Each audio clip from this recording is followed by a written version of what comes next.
An update on the proposed billion-dollar entertainment district in Norman.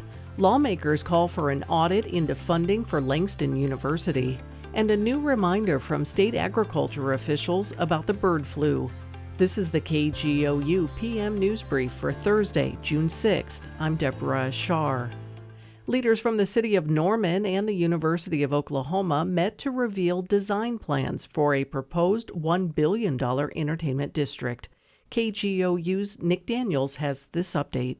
As we previously reported, the entertainment district would be located near 24th Avenue and Rock Creek Road. On Wednesday, we got a closer look at the designs, which call for bars, retail shops, office space, a hotel, and a multi-purpose arena. The venue would host OU events in addition to non-university activities.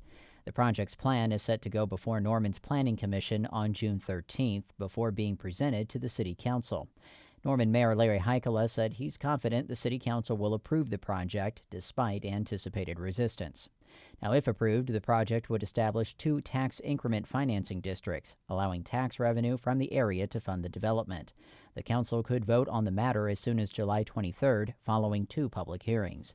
I'm Nick Daniels. Oklahoma lawmakers are calling for a vote of the people to strengthen the state's ban on non-citizens from voting.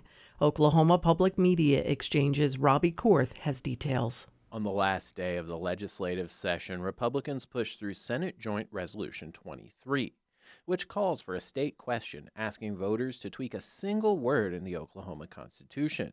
Right now, it says all citizens of the state are eligible to vote in Oklahoma elections. That all would be changed to only. Proponents argued it will clarify potential confusion about allowing non-citizens to vote in the future. Oklahoma City Democrat Carrie Hicks isn't buying it. I fail to understand where the confusion might lie when it is currently a felony to register to vote in the state of Oklahoma if you are not a U.S. citizen. The measure is slated to appear on the November ballot. I'm Robbie Korth. The bird flu is present in dairy cows in at least 10 states, but so far it has not been found in Oklahoma. Still, Oklahoma Public Media Exchange's Anna Pope reports state agriculture officials encourage dairy producers to be vigilant. Basic biosecurity measures for dairy farms can be as simple as washing footwear or wearing booties. Alicia Gorsica-Sutherland is Oklahoma's assistant state veterinarian. She says state officials are asking dairy farmers to take those precautions and practice hygiene measures. Just thinking about all the things that could come on that farm, and we want to make sure that it is disease-free before it crosses that line. And likewise, we don't want disease leaving that farm to go somewhere else. Federal officials are requiring tests for lactating dairy cows that travel across state lines, but there are no such mandates for cows traveling within a state.